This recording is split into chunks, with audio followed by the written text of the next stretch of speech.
Mám rád, ak môžeme autosalónové novinky vyskúšať priamo v praxi a v podmienkach na to určených. Logicky na 85. ženevskom autosalóne nevystavujú len automobiloví výrobcovia, ale aj pneumatikári. A Michelin priviezol údajne najinovatívnejšiu pneumatiku za ostatných 20 rokov. Volá sa Cross Climate a je určená do rôznych klimatických podmienok. Alebo ešte lepšie povedané, ak vás náhodou niečo po ceste zastihne.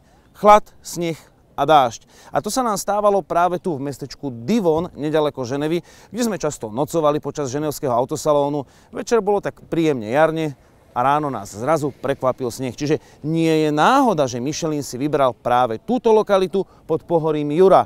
Ale všetky tieto podmienky sú nasimulované nedaleko jazera v Divonne.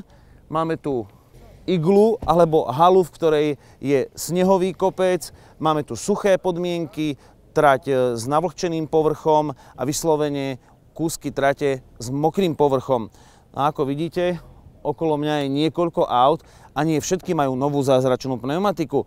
Tam máme Golfy obuté v zimných pneumatikách, za mnou sú celoročné pneumatiky, no a tam je novinka, ktorú onedlho vyskúšame. Nová pneumatika Cross Climate.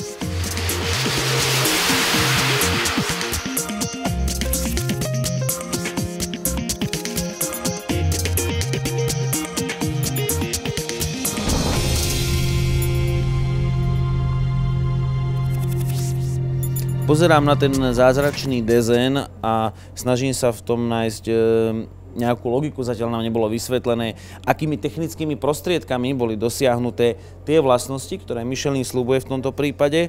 Prečo takáto pneumatika vôbec prišla na trh?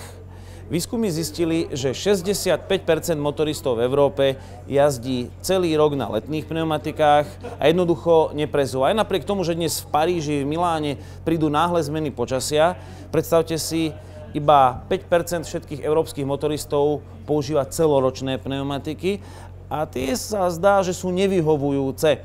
Pritom toto nie je celoročná pneumatika, je to letná pneumatika, ktorá má mať úžasné jazdné vlastnosti na snehu a je v podstate aj pre sneh akoby oštemplovaná, overená. Je tu ten trojvrchol s horami a snehová vločka, to znamená, že a dokonca ešte aj logo M+S, čiže v rámci európskej legislatívy môžete túto pneumatiku použiť aj vtedy, keď je na ceste ľad alebo nasneží. No a pozerám, že nám už nasnežilo, je najvyšší čas ich skúšať.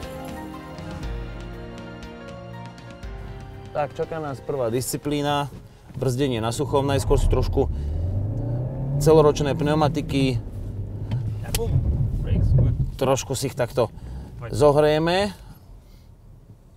rozbehneme sa na 55 km za hodinu a vyskúšame si krízové brzdenie na celoročkách, to znamená na nejakom tom takom univerzálnom. Takže máme to držať niekde okolo 55 km za hodinu. OK.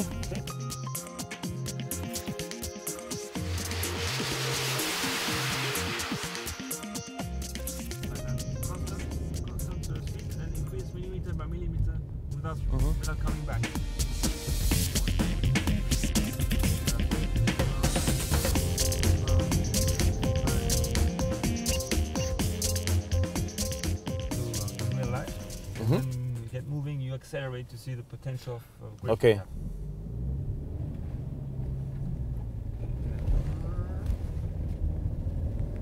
Here we just reduce. Super. Ako nešli úplne zle tie celoročné pneumatiky, mali celkom taký fajn záber, čakal som, že budeme na mieste prehrabávať, ale zase na druhej strane ten sneh bol taký hutný, taký typický jarný sneh, trošku už taký preteplený, neviem, my tomu hovoríme firnový.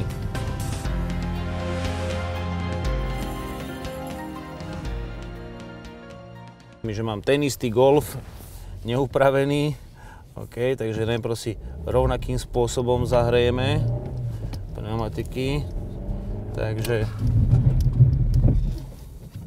vyzerá, že v tej konečnej fáze budú asi lepiť lepšie. Takže Golfinu rozbehneme zhruba na tých 55 km za hodinu.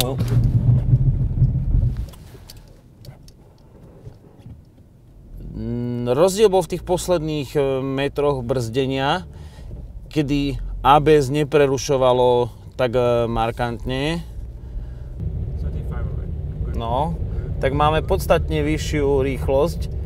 Tam ako náhle som prišiel na tých 34, prejdem 39.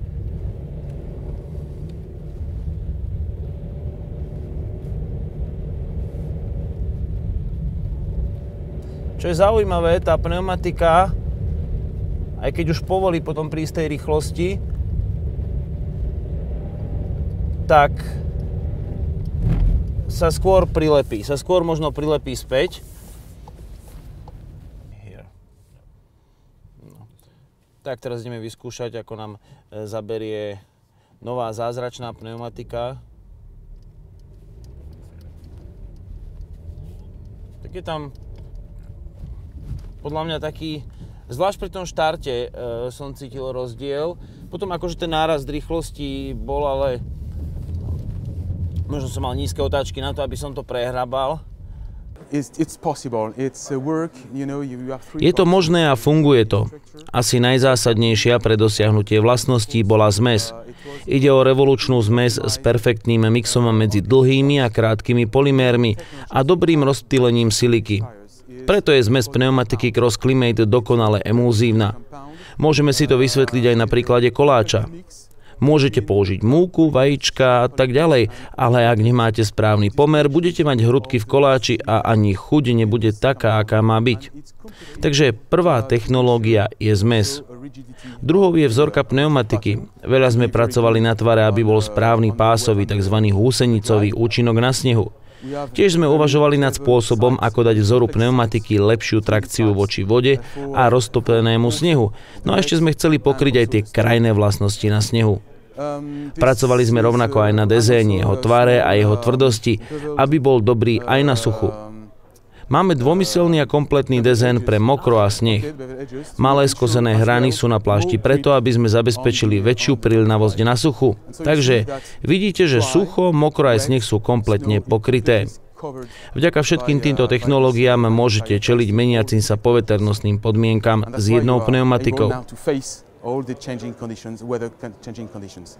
Mám za sebou prvé skúsenosti, porovnanie, celoročná nová pneumatika. Ostáva odpovedať na otázku, či je to pravda alebo lož. Prekvapila ma fakt blízkosť Cross Climate pneumatiky k vlastnostiam zimnej. A práve tu treba povedať tú najpodstatnejšiu vec, keď pri výjazde tu do malého kopca sú tie pneumatiky takmer rovnaké svojimi vlastnosťami, že toto nezabíja zimnú pneumatiku a nikdy sa jej nemôže vyrovnať. Áno, vyrovnáva sa zimnej pneumatike pri výjazde z garáže, pri zachovaní mobility na snehu. Ale to tí ľudia, ktorí jazdia v severných regiónoch, ktorí celý čas v zime jazdia po snehu a ľade, tak potrebujú zimnú pneumatiku a s touto si nevystačia. Ale v tom zvyšku Európy, vo veľkomestách, kde občas napadne sneha, potrebujete niečo lepšie ako preklzujúcu letnú pneumatiku, tak potom táto letná s otestovaním pre zimu bude asi najlepšia. A ozaj, ešte ohľadom ceny. Tak keď sa bude rozbiehať výroba niekedy v máji, tak ten 16-palcový rozmer, ak letná stojí medzi 70-80 eurami, tak takáto Cross Climate by mala stáť niekde 77 až 87 eur, čiže do nejakých tých 10% cena hore oproti letnej.